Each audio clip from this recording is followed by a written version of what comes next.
Hello everyone, kitchen court या आपल्या Marathi YouTube चॅनलमध्ये तुमच्या सगळ्यांचं खूप मनापासून स्वागत.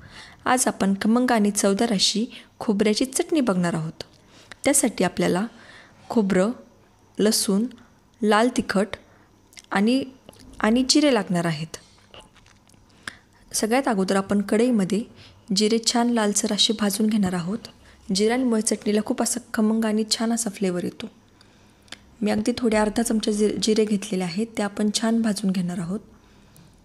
तुम्ही पाहू शकता अगदी छान कलर चेंज झालेला आहे जिऱ्यांचा. जिरे नंतर काढून घेतलेले आहेत आपण आणि त्याच कढईमध्ये आपण चिरून घेतलेलं खोबरं टाकलेलं आहे. खोबरं अगदी जास्त वेळ नाही परतायचं आपल्याला, अगदी थोडा वेळ परतायचा आहे, जेणेकरून त्यामधलं मॉइश्चर निघून जाईल आणि छान सुकं खोबरं होईल. तुम्ही पाहू शकता अगदी थोडा वेळ मी हे खोबरं भाजून घेतलेलं आहे.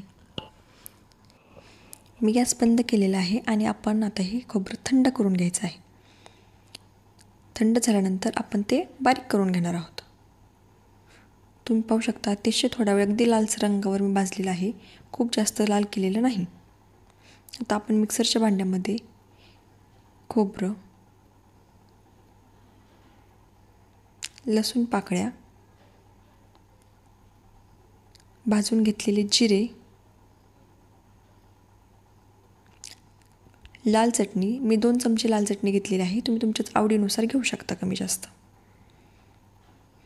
आणि चवीपुरतं मीठ, हे सगळं आपण जाडसर असं वाटून घेणार आहोत.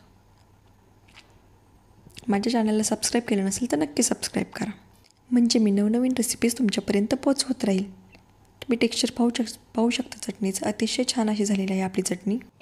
ही खमंग अशी खोबऱ्याची चटणी तुम्ही वडापावमध्ये सुद्धाही टाकून खाऊ शकता, अतिशय खमंग लागते. चपाती, भाकरी, भातासोबत आणि हुरड्याच्या सीझनमध्ये हुरड्यासोबत टेस्टी अशी खोबऱ्याची चटणी नक्की ट्राय करा आणि मला कमेंट करून सांगा कशी झाली आहे ती.